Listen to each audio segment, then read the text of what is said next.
Hi guys, welcome back to a channel. आज मैं आपको पढ़ाने वाली हूँ BMP4। तो गाइस, इस वन शॉट के टोटल 3 पार्ट्स बनेंगे। इसमें एक्चुअली हमारे 14 चैप्टर्स हैं, तो मैं समहाउ आपको तीन तीन पार्ट्स में डिवाइड करके पूरा समझा दूँगी। वीडियो स्टार्ट करने से पहले मैं आपसे ये रिक्वेस्ट करना चाहूँगी कि जितना पॉसिबल हो सके इस वीडियो को शेयर कीजिए। BMP4 एक न्यू सब्जेक्ट है, तो उसके रिलेटेड कंटेंट अभी यूट्यूब पे अवेलेबल है नहीं। चलिए स्टार्ट करते हैं। Strategic management. तो स्ट्रैटेजिक मैनेजमेंट क्या होता है दोस्तों? स्ट्रैटेजिक मैनेजमेंट बेसिकली एक ऑर्गेनाइजेशन यूज़ करती है जिससे कि वो अपने लॉन्ग टर्म गोल्स को जो है अचीव कर सके। तो जब आपको आपके लॉन्ग टर्म गोल्स को अचीव करना है तो ज़ाहिर-सी बात है कि भई आपको जो है प्लानिंग करनी है, आपको उसके लिए जो है कंट्रोल करना है, ऑर्गेनाइज़ करनी है आपकी जो भी ऑर्गेनाइजेशन की एक्टिविटीज़ हो रही है उन चीज़ों को। तो यार अब इम्पोर्टेंस क्या है स्ट्रैटेजिक मैनेजमेंट का, हम उसको जो है क्यों करते हैं? तो पहला तो यही हो गया कि जो हमारे लॉन्ग टर्म गोल्स होते हैं, उनको अचीव करने में ये मदद करता है। ये हमारी डिसीजन मेकिंग को भी बेटर करता है। अब ज़ाहिर-सी बात है कि भई आप लोग प्लानिंग कर रहे हो, तो इसमें क्या होगा कि ग्रुप ऑफ पीपल होंगे, जो आपस में नेगोशिएशन करेंगे कि भई ये होना चाहिए, ये अच्छा आइडिया है। तो ज़ाहिर-सी बात है, जब ज़्यादा लोग मिलके एक टॉपिक पे चर्चा करते हैं, तो जो हमारा आउटकम है, वो अच्छा ही निकल के आता है, आपकी डिसीजन मेकिंग जो है, बेटर ही होती है। अब हमारा जो थर्ड इम्पोर्टेंस है, वो है helps in efficient utilisation of the resources. तो आपको जो आपके संसाधन हैं, आपको उस तरह से यूज़ करना है जिससे आपकी मिनिमम जो है वेस्टेज हो और मैक्सिमम आप उससे यूटिलाइज़ कर सकें, मैक्सिमम जो है आपका प्रॉफ़िट हो। Helps in facing challenges and changes. तो देखो यार, ज़ाहिर-सी बात है कि कोई भी ऑर्गेनाइज़ेशन है, उसमें कुछ ना कुछ चैलेंज आएगा। तो आपको चैलेंज को सही से जो है हैंडल करना है, सही से कोप अप करना है, तो उसके लिए आप कोई पॉलिसी बनाओगे। तो ये सब आपको जो है इम्पोर्टेंस में लिख के आना है, बना-बना के। Helps in improving performance and growth. अब देखो यार, आप स्ट्रैटेजिक मैनेजमेंट क्यों कर रहे हो? जिससे कि आपकी परफॉर्मेंस भी अच्छी हो। अब हम बात करेंगे स्ट्रैटेजिक मैनेजमेंट की प्रोसेस के बारे में। तो यहाँ पे टोटल 5 प्रोसेस हैं। पहला है स्ट्रैटेजिक एनालिसिस, कि भई आप एनालिसिस करोगे, इसमें सिंपल है। स्ट्रैटेजिक फॉर्मुलेशन, ठीक है? और थर्ड है स्ट्रैटेजिक इम्प्लीमेंटेशन, उसके बाद स्ट्रैटेजिक इवैल्यूएशन और स्ट्रैटेजिक कंट्रोल। तो स्टार्ट करते हैं स्ट्रैटेजिक एनालिसिस, जो कि हमारा फर्स्ट वाला है। तो इसमें आपको जो आपका एनवायरनमेंट है, आपको उसको अंडरस्टैंड करना है कि भई हमारा एनवायरनमेंट जो है वो कैसा है। Find opportunities and threats. तो कोई भी ऑर्गेनाइज़ेशन है, तो उसके लिए काफ़ी चीज़ें जो है एज़ अ अपॉर्च्युनिटी वर्क करती है। एक अच्छी ऑर्गेनाइज़ेशन अगर स्ट्रैटेजिक प्लानिंग कर रही है, तो उसका जो मेन मोटो होता है, वो ये होता है कि यार कैसे हम अपॉर्च्युनिटी को जो है ग्रैब कर लें और जो हमारे थ्रेट्स हैं, उनको हम कैसे अवॉइड कर सकते हैं। तो आपकी पॉलिसीज़ उस तरह से जो है होनी चाहिए। Strategy formulation. तो इसमें क्या है, आपको अच्छे से आपको अपने मिशन को सेट करना है, विज़न होना चाहिए, आपका एक क्लियर विज़न होना चाहिए, आपके गोल्स भी होने चाहिए। तो मिशन क्या है कि भई आपकी जो ऑर्गेनाइज़ेशन है वो क्यों एक्ज़िस्ट कर रही है, ये हमारे जो है मिशन में हमारे उसके अंदर में आता है। विज़न की बात करें तो भई आप चाहते क्या हो? ये आपका जो है विज़न है। गोल की बात है तो जैसे गोल का मैं आपको एग्ज़ाम्पल देती हूँ। जैसे मान लो कि मेरा एक सोलर प्लांट है और मैं चाहती हूँ कि मुझे गवर्नमेंट की किसी कोई भी कंपनी है, मुझे उनसे टेंडर चाहिए। तो उसके लिए मैं कुछ ऐसी पॉलिसी करूँगी, कुछ ऐसे प्लानिंग करूँगी जिससे मेरा वो जो है गोल, मैं उसको जो है प्राप्त कर पाऊँ। Choosing the right strategy. तो भई आपको सही स्ट्रैटेजी भी जो है चूज़ करनी पड़ेगी स्ट्रैटेजी फॉर्मुलेशन के अंदर में। थर्ड पॉइंट है हमारा स्ट्रैटेजी इम्प्लीमेंटेशन। ज़ाहिर-सी बात है, इसमें आप इम्प्लीमेंट करोगे, जो आपकी स्ट्रैटेजी उसको इम्प्लीमेंट करना है, यही है इसमें। Put the strategy into action. जो आपने स्ट्रैटेजी प्लान करी है उसको एक्शन में करो। Work with teammates and use resources. तो आपको आपके जो टीममेट्स हैं उनके साथ आपको वर्क करना है एक ऐसे वे में जिससे आपका मैक्सिमम जो है रिसोर्सेज़ आपकी यूटिलाइज़ेशन हो और मिनिमम आपका जो है वेस्टेज हो। फोर्थ है स्ट्रैटेजी एवैल्यूएशन। अब आपको करना है मॉनिटर, आपको देखना है कि आपका परफॉर्मेंस है जो वो टू द मार्क है या नहीं है। आपको देखना है कि कौन-सी पॉलिसी जो है वो काम कर रही है, कौन-सी पॉलिसी काम नहीं कर रही है। इसके बारे में बेसिकली आपको मॉनिटर करना पड़ेगा। तो इसमें काफ़ी बार ये होता है कि हमारे पास स्टैटिस्टिक्स होते हैं, ग्राफ्स होते हैं, जिसके थ्रू हम ईज़िली अपना जो है मॉनिटर कर पाते हैं। फोर्थ पॉइंट जो है वो है स्ट्रैटेजी कंट्रोल। अब देखो भाई, ज़ाहिर-सी बात है, कोई पर्सन स्ट्रैटेजी बना रहा है, ज़रूरी है नहीं कि स्ट्रैटेजी सही होगी। कभी-कभार स्ट्रैटेजी गलत भी हो जाती है। तो बेसिकली आपको कंटिन्यूअसली मॉनिटर करना है, स्ट्रैटेजी को चेंज करना है टाइम टू टाइम बेसिस पे। अब जो हमारा फोर्थ है वो है लेवल्स ऑफ स्ट्रैटेजी। तो बेसिकली हमारी जो है 3 लेवल है स्ट्रैटेजीज़ के। पहला है हमारा टॉप लेवल, दूसरा है हमारा मीडियम लेवल और थर्ड है हमारा लोअर लेवल। तो जो हमारा टॉप लेवल है उसमें क्या है, जो हमारा ओवरऑल जो भी हमारा डायरेक्शन है वो प्रोवाइड करती है हमारी पूरी की पूरी ऑर्गेनाइजेशन को। जो हमारा मिडल लेवल है वो क्या करता है, डिफरेंट डिपार्टमेंट्स के लिए बेसिकली वो प्लान जो है बना के देता है। लोअर लेवल जो होता है वो हमारा डे टू डे जो वर्क है या ऑपरेशन है उसको जो है वो काम को करता है। तो अब एक हमारा सिक्स्थ है स्वॉट एनालिसिस। तो स्वॉट की फुल फॉर्म क्या है, ये हमने पहले भी कहीं ना कहीं पढ़ रखा है बीबीए में। स्वॉट एनालिसिस बेसिकली क्या है, इसमें इसका फुल फॉर्म लिख के आ जाना, strength, weakness, opportunities and threats. तो इसके बारे में आपको पता ही है, ये तो सेल्फ एक्सप्लेनेटरी है। तो बेसिकली स्ट्रेंथ में जो है हमारे जो स्ट्रॉन्ग पॉइंट्स हैं उसके बारे में हम बात करते हैं, वीकनेसेस में जो वीक पॉइंट्स हैं उनको, अपॉर्चुनिटी, भाई सिंपल सी बात है, ऑर्गेनाइजेशन को जो है एक अपॉर्चुनिटी ग्रैबर होना चाहिए। जितनी भी आपको अपॉर्चुनिटी लग रही है उसको ग्रैब करो। थ्रेट्स, भाई जो भी आपको रिस्क लग रही है उससे आपको जो है दूर रहना है, उसको अवॉइड करना है, ठीक है ना। Difference between strategic planning and strategic management. वैसे तो इग्नू में ये टॉपिक सेपरेटली ही गिवन है, लेकिन मैंने इसे एज अ डिफरेंस फॉर्म करवा दिया जिससे कि ईजी रहे। और अगर ये सेपरेटली भी इग्नू में क्वेश्चंस पूछ लेते हैं तो आप लोग इससे भी बना पाएंगे ईजिली। तो स्ट्रैटेजिक प्लानिंग की हम डेफिनेशन देखते हैं। It is a process of deciding the organisations goal, direction and courses of actions for the future. तो इसमें क्या है कि भाई आपको ऑर्गेनाइजेशन के जो गोल्स है उसको आपको डिसाइड करना है कि भाई गोल क्या ऑर्गेनाइजेशन का, कौन सी डायरेक्शन में जा रहा है, और आपको ऐसे ऐसे जो है चीज़ें आपको करना है जो कि फ्यूचर के लिए बेनिफिशियल हो। स्ट्रैटेजिक मैनेजमेंट मैंने आपको पहले ही बहुत अच्छे से समझा दिया है। तो ये एक ऑर्गेनाइजेशन जो है करती है to achieve its long term goal, और इसके लिए प्रोसेस होते हैं जैसे कि प्लानिंग हो गया, एवेल्युएटिंग हो गया, मॉनिटरिंग हो गया, लीड लेते हैं। तो ये सब आप इसमें लिख दीजिएगा। नेचर की बात करें तो आप जाहिर सी बात है प्लानिंग कर रहे हैं, तो प्लानिंग हम ये सोच के करते हैं कि भाई फ्यूचर में हमें बेनिफिट हो, तो ये फ्यूचर ओरिएंटेड एक्टिविटी हो गई। अब हम बात करते हैं कि स्ट्रैटेजिक मैनेजमेंट, तो ये हमारा एक्शन ओरिएंटेड एक्टिविटी हो गई। अब हम बात करते हैं फोकस की। तो स्ट्रैटेजिक प्लानिंग में जो है फोकस होता है हमारा on setting up the goals and making plans. Strategic management में जो हमारा फोकस रहता है वो होता है implementing plans and achieving the goal. Scope की बात करें तो स्ट्रैटेजिक प्लानिंग जो है उसका स्कोप नैरोवर है, क्यों भाई, उसमें सिर्फ हम प्लान्स ही जो है हम प्लान्स के बारे में सोच रहे हैं, रीज़न ये है। अब मैं बात करूं अगर स्ट्रैटेजिक मैनेजमेंट की, तो ये वाइडर स्कोप है क्योंकि इसमें फॉर्मुलेशन भी हो रहा है, इम्प्लीमेंटेशन भी हो रहा है, एवेल्युएशन भी हो रहा है, और हम कंट्रोल भी जो है कर रहे हैं।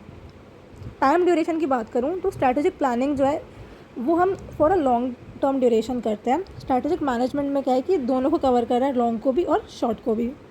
लेवल की बात करें तो स्ट्रैटेजिक प्लानिंग जो है वो एक टॉप मैनेजमेंट लेवल एक्टिविटी है, और जो हमारा स्ट्रैटेजिक मैनेजमेंट है ये सारे लेवल्स को लेकर चलता है, टॉप, मिडिल और लोअर। प्रोसेस की बात करें तो इसमें ये हमारा कंसर्न है with thinking before doing. Strategic management में क्या है कि ये हमारा कंसर्न है with doing, monitoring and improving. Output की बात करें तो स्ट्रैटेजिक प्लानिंग में हमारा जो आउटपुट है वो क्या करता है, प्रोड्यूस, प्लान करता है और स्ट्रैटेजी। स्ट्रैटेजिक मैनेजमेंट का आउटपुट जो है वो हमें रिजल्ट देता है और हमें ऑर्गेनाइजेशन की परफॉर्मेंस जो है उसे दिखाता है।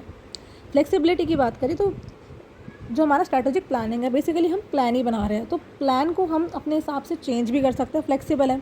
तो आपने देखा भी होगा ऑफिस मीटिंग्स में, अगर कोई पर्सन किसी के पॉइंट पर अग्री नहीं रहता या कोई प्लान उसे उसके अकॉर्डिंग सही नहीं लगता तो वो अपनी वॉइस रेज करता है, वो कहता है कि भाई ये प्लान सही नहीं है, इसमें ये फ्लॉ है, ये ऐसे चेंज हो सकता है। तो उसके अकॉर्डिंग नेगोशिएशन से ही प्लान्स हम चेंज करवा सकते हैं और बेटर प्लान्स हमारे डिराइव हो जाते हैं। लेकिन हमारा जो स्ट्रैटेजिक मैनेजमेंट है उसमें ऐसा नहीं होता, वो हमारा लेस फ्लेक्सिबल है। अगर आपने एक बार स्टार्ट कर दिया तो आपको भाई उसका एग्जीक्यूशन करना ही पड़ेगा। अब बात करें एग्जांपल की, तो जैसे कि स्ट्रैटेजिक प्लानिंग है, इसका एग्जांपल हम ये लिखेंगे कि जैसे आप कोई न्यू मार्केट सेगमेंट में घुस रहे हो, आप कोई नया प्रोडक्ट लॉन्च कर रहे हो, तो वही हमारा स्ट्रैटेजिक प्लानिंग है। स्ट्रैटेजिक मैनेजमेंट की बात करें तो जैसे आप एलोकेट कर रहे रिसोर्सेज को, आप स्टाफ को ट्रेनिंग दे रहे हैं, मार्केटिंग कर रहे हैं, तो यही हमारा स्ट्रैटेजिक मैनेजमेंट हो गया। फ्रेंड्स, ये यूनिट 1 का जो है लास्ट टॉपिक है, लेवल्स ऑफ स्ट्रैटेजी। तो इसमें जो है हमारी 3 टाइप की स्ट्रैटेजीज़ है, कॉर्पोरेट, बिजनेस और फंक्शनल। तो इसमें काफ़ी सारी एक्सप्लेनेशन दी हुई है, हम सिंपली इसके डिफरेंस कर लेते हैं, बाकी इसके एक्सप्लेनेशन जो है आप एज रेफरेंस आप ले सकते हैं। अब बात करते हैं कॉर्पोरेट लेवल स्ट्रैटेजी की। इसका जो फोकस रहता है वो ऑर्गेनाइजेशन एज अ होल पे रहता है, मतलब पूरी ऑर्गेनाइजेशन पे ही इसका जो है फोकस रहता है। बिजनेस लेवल स्ट्रैटेजी की बात करें तो इसका फोकस जो है वो स्ट्रैटेजिक बिजनेस यूनिट पे रहता है, इसकी शॉर्ट फॉर्म है SBU। फंक्शनल लेवल स्ट्रैटेजी, तो इसका जो फोकस रहता है वो हमारा फंक्शंस पे रहता है या फिर डिपार्टमेंट्स पे रहता है। तो जो हमारी कॉर्पोरेट लेवल स्ट्रैटेजी है उसे कौन फॉर्मुलेट करता है, इसे हमारी टॉप मैनेजमेंट जो है फॉर्मुलेट करती है। बिजनेस लेवल स्ट्रैटेजी को कौन फॉर्मुलेट करता है, मिडिल मैनेजमेंट जो है उसको फॉर्मुलेट करती है। फंक्शनल लेवल स्ट्रैटेजी को कौन फॉर्मुलेट कर रहा है, उसे लोअर मैनेजमेंट जो है फॉर्मुलेट कर रही है। अब हम बात करते हैं टाइम हॉरिजन की या टाइम ड्यूरेशन की। तो कॉर्पोरेट लेवल में क्या होता है, ये हमारा लॉन्ग टर्म रहता है, बिजनेस में हमारा मिडिल रहता है, और जो हमारा फंक्शनल है वो शॉर्ट टर्म के लिए जो है रहता है। आप एक चीज़ नोटिस कर रहे होंगे, जो एक ऊपर में एक हमारा ब्लॉक है फॉर्मुलेटेड वाला, और जो हमारा टाइम ड्यूरेशन है जो जहाँ पर हमारा टॉप मैनेजमेंट उसके नीचे लॉन्ग टर्म है। तो आप ऐसे भी याद कर सकते हैं, भाई टॉप है तो लॉन्ग टर्म है, मिडल है तो इसमें भी मीडियम है, लोअर मैनेजमेंट है तो ये शॉर्ट टर्म के लिए जो है हो रहा है। अब बात करते हैं स्कोप की। तो जो हमारा कॉर्पोरेट है इसका जो हमारा स्कोप है ये ब्रॉड है, जो हमारा बिजनेस है इसका जो स्कोप है नैरो है, और जो हमारा फंक्शनल है इसका स्कोप है वेरी नैरो। पर्पस क्या है, जो हमारा कॉर्पोरेट है उसका पर्पस है कि ये पूरी ओवरऑल डायरेक्शन दे रहा है, हमें गोल्स दे रहा है। बिजनेस का जो है हमारा पर्पस क्या है, वो हमें हेल्प कर रहा है in achieving competitive advantage in the market. Functional का पर्पस क्या है, ये हमारा डे टू डे ऑपरेशंस जो है उसको जो है परफॉर्म करवा रहा है एफिशिएंटली। तो ये जो हमने पर्पस देखा ये कहीं ना कहीं टॉप मैनेजमेंट, मिडिल मैनेजमेंट और लोअर मैनेजमेंट के ही जो है पर्पस है, यही आपको लिख के आ जाना है।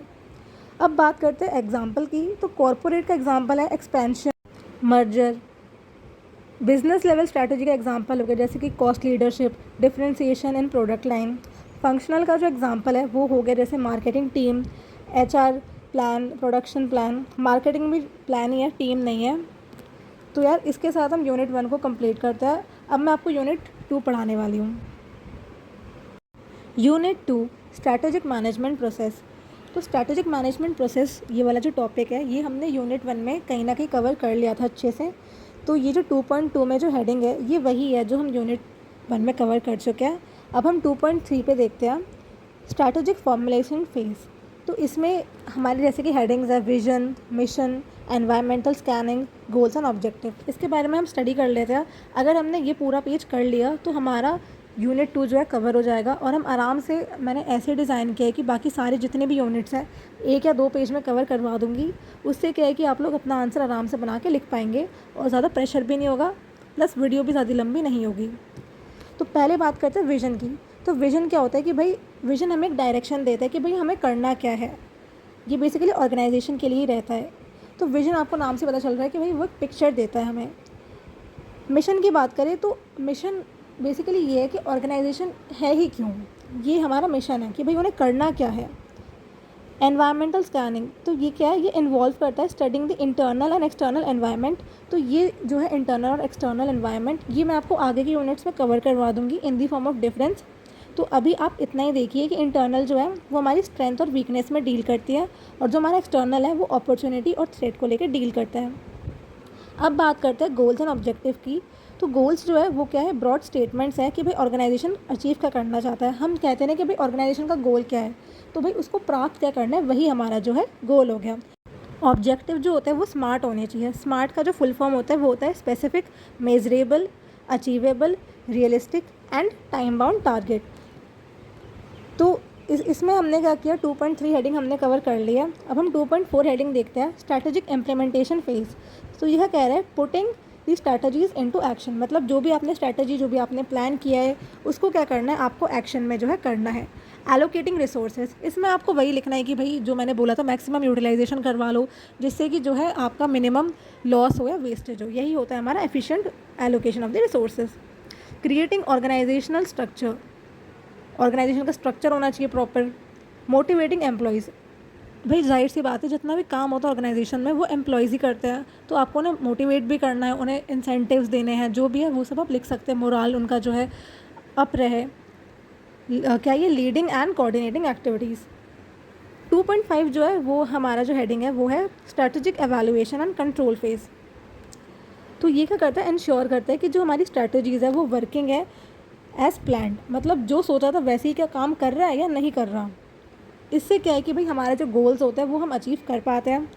तो इसका जो इम्पोर्टेंस है वो ये है कि हम इसमें क्या कर सकते हैं, ये हेल्प करता है in improvement and taking corrective action. तो इसमें क्या है कि भाई हमारे पास इम्प्रूवमेंट का स्कोप रहता है। करेक्टिव एक्शन मतलब आपने अगर कुछ गलत किया हो तो आप उसे करेक्ट कर सको, वही हमारा करेक्टिव एक्शन होता है। बैरियर टू स्ट्रैटेजिक एवेल्युएशन की भाई स्ट्रैटेजिक इसमें होगा जैसे कि lack of proper data, resistance to change, short term focus etcetera. मतलब आपके पास जो है प्रॉपर डेटा नहीं है, आप चेंज करने को रेडी नहीं है, शॉर्ट टर्म आपके पास फोकस है नहीं। टेक्निक्स फॉर स्ट्रैटेजिक कंट्रोल जैसे कि बजटिंग हो गया, बेंचमार्किंग हो गया, बैलेंस स्कोर कार्ड हो गया, स्वॉट एनालिसिस हो गया एक्सेट्रा। तो यार देखो कितनी ईजिली हमने यूनिट 2 कवर कर लिया है। अगर हम ऐसे ही पढ़ेंगे तो कोई भी हमारा टॉपिक स्किप होगा नहीं और हम आराम से बना के लिख पाएंगे। अगर हमें चीज़ों के बारे में आइडिया है तो हम आराम से कुछ ना कुछ बना के लिख सकते हैं, लेकिन अगर हमें किसी चीज़ के बारे में आइडिया ही नहीं है तो यार हम क्या ही लिखेंगे। अगर हम लिखेंगे तो भी वो आंसर गलत ही होगा।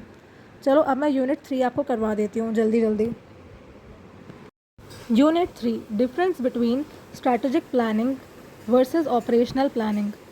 तो अगर मैं बात करूँ टाइम होरिजन की या फिर टाइम ड्यूरेशन की, तो जो हमारा स्ट्रैटेजिक प्लानिंग है वो हमारा लॉन्ग टर्म होता है और जो हमारा ऑपरेशनल प्लानिंग है वो हमारा शॉर्ट टर्म रहता है। लेवल की बात करें तो स्ट्रैटेजिक का जो लेवल है वो हमारा टॉप लेवल है, टॉप मैनेजमेंट है, और जो हमारा ऑपरेशनल है उसका क्या है, मिडिल एंड लोअर मैनेजमेंट है। फोकस की बात करें तो स्ट्रैटेजिक प्लानिंग का जो फोकस होता है वो हमारे ओवरऑल गोल्स पे होता है और डायरेक्शन पे रहता है। जो हमारा ऑपरेशनल प्लानिंग है उसका जो हमारा फोकस है वो हमारा स्पेसिफिक टास्क और एक्टिविटीज़ पे ही है। स्कोप की बात करें तो जो स्ट्रैटेजिक प्लानिंग है उसका स्कोप हमारा जो है ब्रॉड होता है और जो हमारा ऑपरेशनल प्लानिंग है उसका जो हमारा स्कोप है वो हमारा नैरो होता है। नेचर की बात करें तो स्ट्रैटेजिक प्लानिंग का जो हमारा नेचर है वो हमारा जनरल है और फ्लेक्सिबल है। अब जाहिर सी बात है, आप प्लान बना रहे हैं तो प्लान आप अपने अकॉर्डिंग चेंज भी कर सकते हैं। जो हमारा ऑपरेशनल प्लानिंग रहता है वो हमारा डिटेल्ड होता है और हमारा स्पेसिफिक होता है। ओरिएंटेशन की बात करें तो जो हमारा स्ट्रैटेजिक है वो हमारा फ्यूचर ओरिएंटेड है और जो हमारा ऑपरेशनल है वो हमारा प्रेजेंट ओरिएंटेड है, मतलब आज के बारे में हम सोच के करते हैं। डिसीजन मेकिंग की बात करें तो स्ट्रैटेजिक प्लानिंग का जो हमारा डिसीजन मेकिंग है वो डिसाइड करता है कि भाई हमें कहाँ जाना है। अब बात करें अगर ऑपरेशनल प्लानिंग की तो उसका जो डिसीजन मेकिंग है वो डिसाइड करता है कि भाई हमें रीच कैसे करना है वहाँ पे। पर्पस की बात करें तो स्ट्रैटेजिक प्लानिंग का जो पर्पस है वो हम इसलिए करते हैं कि भाई हमारा जो लॉन्ग टर्म गोल है वो हम कैसे अचीव कर पाएंगे। ऑपरेशनल प्लानिंग की बात करें तो उसका जो पर्पस है वो इंश्योर करता है कि डे टू डे जो हमारा वर्क है वो कितना एफिशिएंट है। अब हम अगर रिस्क की बात करें तो स्ट्रैटेजिक प्लानिंग का जो रिस्क है काफ़ी ज़्यादा रिस्क है उसमें और इसका इम्पैक्ट भी काफ़ी हाई रहता है। ऑपरेशनल प्लानिंग का जो रिस्क है उसमें कम रिस्क रहता है और उसका इम्पैक्ट भी कम रहता है। मेज़रमेंट की बात करें तो स्ट्रैटेजिक प्लानिंग का जो मेज़रमेंट है वो हमारा बाय ओवरऑल परफॉर्मेंस होता है एंड रिजल्ट्स होता है। ऑपरेशनल प्लानिंग का जो हमारा मेज़रमेंट होता है बाय एफिशिएंसी एंड आउटपुट रहता है। स्ट्रैटेजिक प्लानिंग का जो हमारा फ्लेक्सिबिलिटी है वो हमें पता चल रहा है कि भाई प्लान है तो आप चेंज भी कर सकते हो, तो वो मोर फ्लेक्सिबल है। ऑपरेशनल प्लानिंग की बात करें तो वो लेस फ्लेक्सिबल है। बात करें एग्जांपल की तो स्ट्रैटेजिक प्लानिंग के हमारे एग्जांपल हो गए जैसे कि हमारा एक्सपेंशन हो गया, मर्जर हो गया, न्यू प्रोडक्ट लॉन्च हो गया, डाइवर्सिफिकेशन हो गया। ऑपरेशनल प्लानिंग की बात करें तो उसका एग्जांपल हो गया जैसे कि हमारा वर्क एलोकेट करना है किसी को, इन्वेंट्री कंट्रोल हो गया, शिफ्ट शेड्यूल हो गया। अब हम स्टडी करेंगे यूनिट 4 के बारे में। Unit 4 introduction to environmental analysis. तो हमारा एनवायरमेंटल एनालिसिस क्या होता है? Environmental analysis is the process of identifying, evaluating and monitoring factors in the organisation's environment that may affect its current and future performance.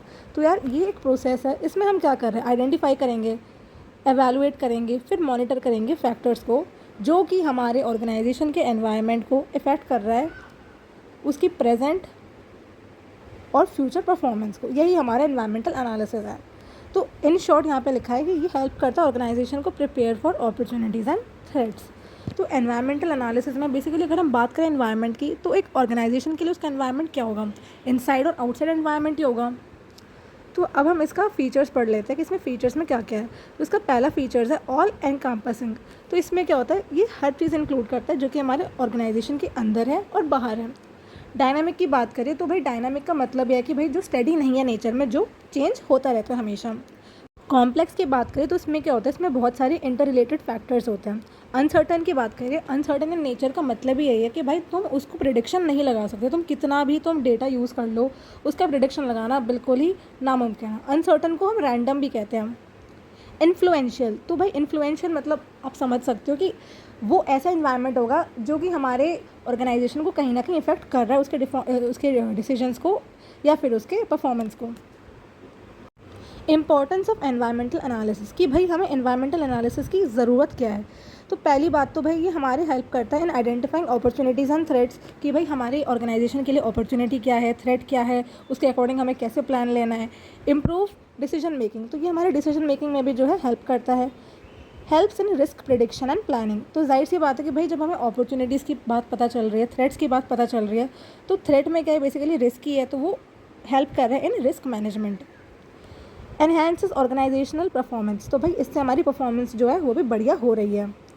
Provides a basis for strong strategy formulation, तो इससे क्या है, हमारी जो strategy formulation है उसका एक basis provide हो रहा है, हमारी स्ट्रैटेजी फॉर्मुलेशन जो है अच्छी हो रही है। एंश्योर सर्वाइवल एंड ग्रोथ, ये हमारा क्या करता है, इंश्योर करता है कि भाई हमारा सर्वाइवल भी हो और ग्रोथ भी हो, किसका, ऑर्गेनाइजेशन का हो। टाइप्स ऑफ ऑर्गेनाइजेशनल एनवायरनमेंट, तो बेसिकली मैंने आपको बताया था कि मैं बाद में ये टॉपिक कवर करूँगी। दो टाइप होता है, एक्सटर्नल और इंटरनल। तो एक ऑर्गेनाइजेशन के लिए उसका एक्सटर्नल क्या हो सकता है, जैसे कि हमारा इकोनॉमिक हो गया, सोशल हो गया, पॉलिटिकल हो गया, लीगल हो गया, एनवायरमेंटल हो गया, ग्लोबल हो गया, कॉम्पिटिटिव हो गया, मतलब ये हमारे ऑर्गेनाइजेशन के कंट्रोल से बाहर है। इंटरनल की बात करें तो क्या है कि यार ये हमारे ऑर्गेनाइजेशन के अंदर की चीज़ है, इसे आप थोड़ा मोड़ा करके कंट्रोल कर सकते हो।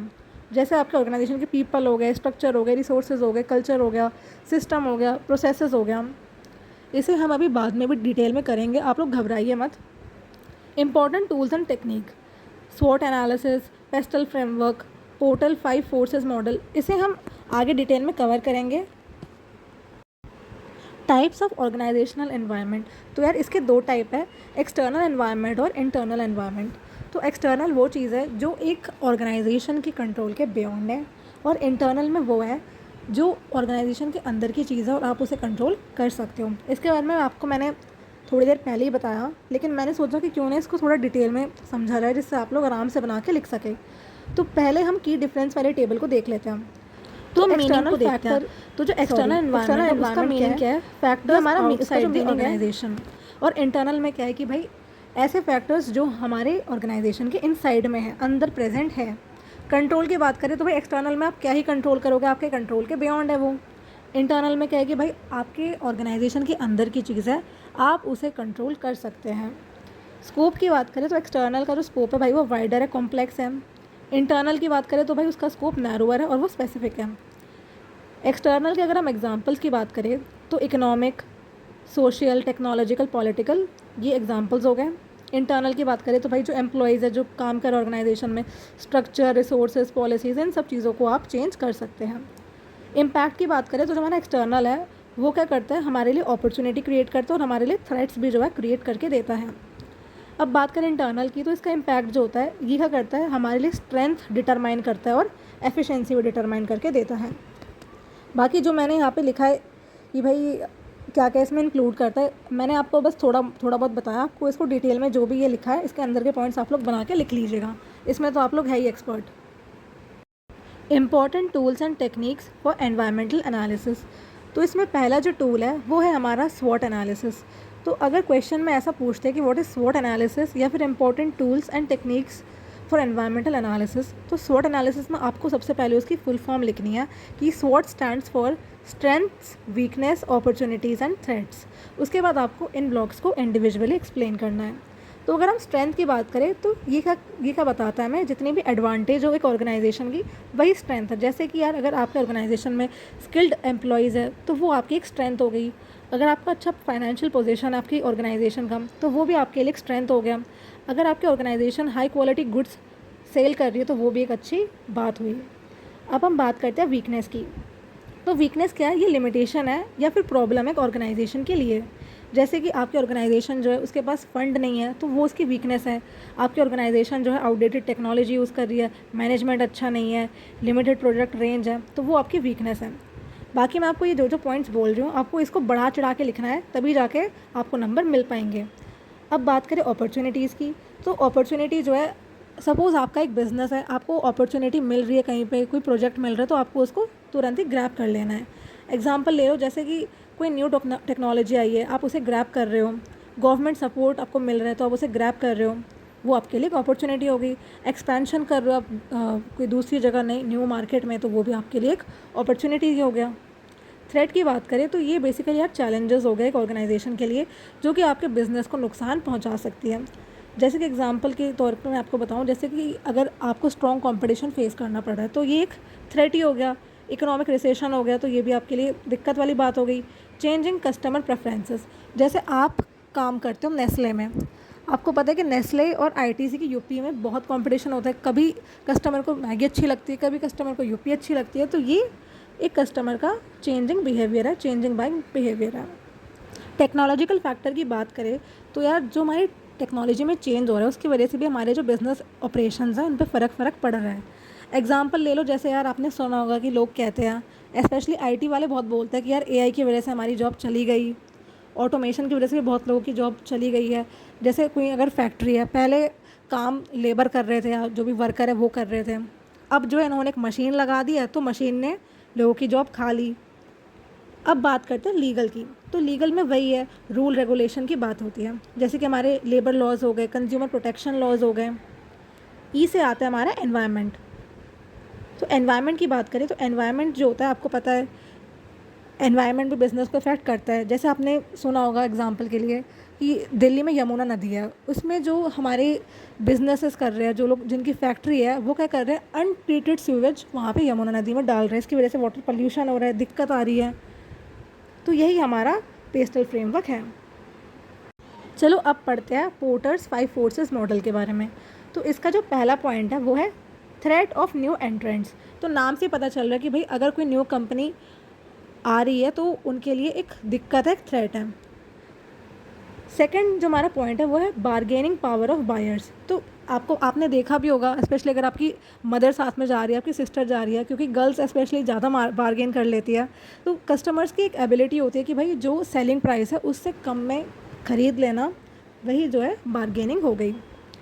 बार्गेनिंग पावर ऑफ सप्लायर, तो भाई जो हमारा सप्लायर होता है वो भी कभी कभी कह देता है कि भाई मैम ये तो जो है 150 का ही है, हमने भी इसी रेट में लिया है, हमारा ज़्यादा फ़ायदा है नहीं। तो वो भी कभी कभी जो है बोल देते हैं जिससे कि उन्हें ज़्यादा रेट में वो बेच पाए।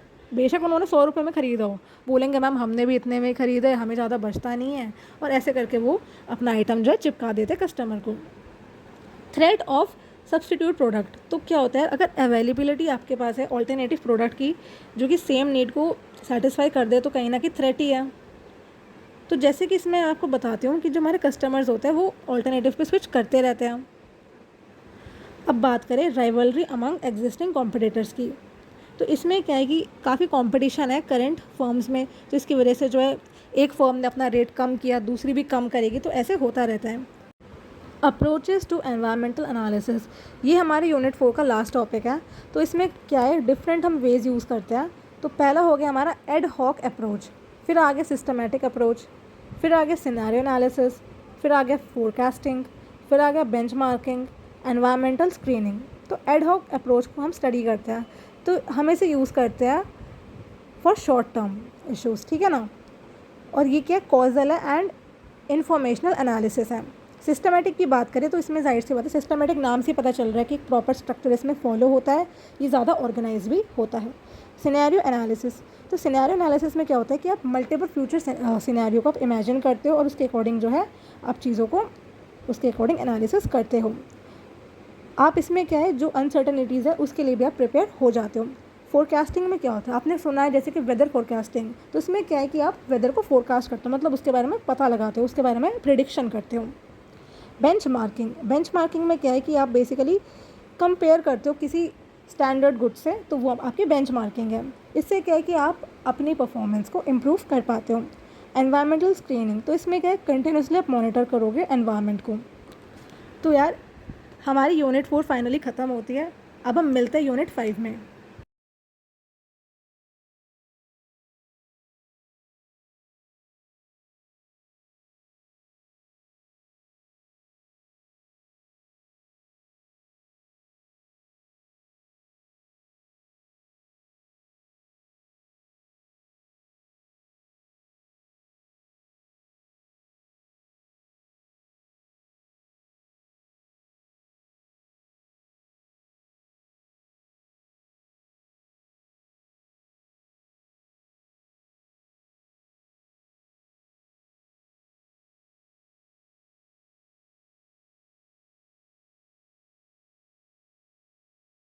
Unit 5 external environment analysis. तो यार ये पेज आपको इतना बड़ा दिख रहा है, ये पेज इतना बड़ा है नहीं, क्योंकि हमने पेस्ट एनालिसिस और पोर्टल 5 फोर्सेस मॉडल हम पहले ही कर चुके हैं। अभी जो हमें पढ़ना है वो है कि भाई पहले तो स्टेप्स हम पढ़ लेंगे, फिर हम इंडस्ट्री का एनालिसिस पढ़ लेंगे, फिर हम एनालिसिस ऑफ कॉम्पिटिटिव एनवायरनमेंट पढ़ लेंगे। तो कुल मिला के 3 ही टॉपिक आ रहे हैं। तो यार एक्सटर्नल एनवायरनमेंट होता क्या है? एक्सटर्नल एनवायरनमेंट वो एनवायरनमेंट है एक ऑर्गेनाइजेशन का जो ऑर्गेनाइजेशन के बाहर लाई करता है, वो हमारे स्कोप में नहीं है, हम उसे चाह के भी कंट्रोल नहीं कर सकते। जैसे आप ले लो इकोनॉमिक ले लो, ठीक है, इकोनॉमिकल जो भी कंडीशन है, इन्फ्लेमेशन है, वो एक ऑर्गेनाइजेशन कैसे कंट्रोल करेगी, है कि नहीं गाइस? तो यार स्टेप्स के बारे में हम थोड़ा सा रीड कर लेते हैं। तो पहला है कि भाई आइडेंटिफाई करो एक्सटर्नल एनवायरमेंटल फैक्टर्स, ठीक है। फिर हमें क्या करना है? इन्फॉर्मेशन को कलेक्ट करना है, रेलेवेंट सोर्सेज से इन्फॉर्मेशन को कलेक्ट कर लेना, ठीक है। एनालाइज इन्फॉर्मेशन, फिर हमें क्या करना है? इन्फॉर्मेशन को डिकोड करना, उसको समझना है कि भाई कौन सा रिलेटेड है, ये भी देखना है। एसेस इम्पोर्टेंस, तो इसमें क्या आपको जो इन्फॉर्मेशन आपको लग रहा है कि रेलेवेंट है उसको उठाना, बेकार की इन्फॉर्मेशन को हमें क्या करना है? डिस्कार्ड कर देना है। 5th पॉइंट है डेवलप स्ट्रेटेजिक रिस्पॉन्स। तो हमें क्या करना है? हमें ऐसी स्ट्रैटेजी बनानी है जिससे कि हमारा मिनिमम जो है हमारा थ्रेट हो और मैक्सिमम जो है हम अपॉर्चुनिटीज़ को ग्रैब कर सकें। एक अच्छा ऑर्गेनाइजेशन वही है जो मैक्सिमम अपॉर्चुनिटीज़ को ग्रैब कर पाए। अब हम स्टडी करेंगे इंडस्ट्री एनालिसिस के बारे में। तो इंडस्ट्री एनालिसिस वो क्या करता है? It involve studying the overall industry environment in which the organisation operates. मतलब जो हमारी ऑर्गेनाइजेशन के अंदर की जो इंडस्ट्री है उसको बेसिकली ये स्टडी कर रहा है, यही है। Helps in understanding the industry structure, industry का जो स्ट्रक्चर है इसको यह कर रहा है, अंडरस्टैंड कर रहा है। Identifies opportunities and threats, opportunity और जो थ्रेट्स है उसको क्या कर रहा है? आइडेंटिफाई कर रहा है। हेल्प्स इन स्ट्रेटेजिक पोजिशनिंग, स्ट्रेटेजिक पोजिशनिंग में हेल्प कर रहा है। एक्सप्लेन इंटेंसिटी ऑफ कॉम्पिटिशन, हमारे कॉम्पिटिशन का कितना मैग्नीट्यूड है, कितना लेवल है, इसको बेसिकली ये क्या कर रहा है? एक्सप्लेन कर रहा है। एनालिसिस ऑफ कॉम्पिटिटिव एनवायरनमेंट, तो ये क्या करता है? It involves evaluating the competitors and overall competitive conditions in the market. तो पहले क्या कर रहा है? आइडेंटिफाई करता है कि भाई हमारे कितने पोटेंशियल कॉम्पिटिटर हैं। Study their strength, weakness, strategies and market position, ये उनकी स्ट्रेंथ्स को स्टडी करेगा, उनकी वीकनेस देखेगा, उनकी स्ट्रैटेजी देखेगा कि भाई ये कंपनी कौन सी स्ट्रैटेजी लगा रही है, कहीं ऐसा तो नहीं कि प्राइस कम कर रही है, और उसकी मार्केट की पोजीशन भी देखते कि भाई इसकी पोजीशन कैसी है मार्केट में, कहीं ऐसा तो नहीं कि सारे लोग इसी से खरीद रहे हैं। Evaluate market share, growth rate and trends, तो इनको भी जो है वो देखेगा। Understand customer preference and switching cost, तो क्या होता है? जो हमारा कस्टमर होता है उसकी प्रेफरेंस हमेशा चेंज हो रही होती है।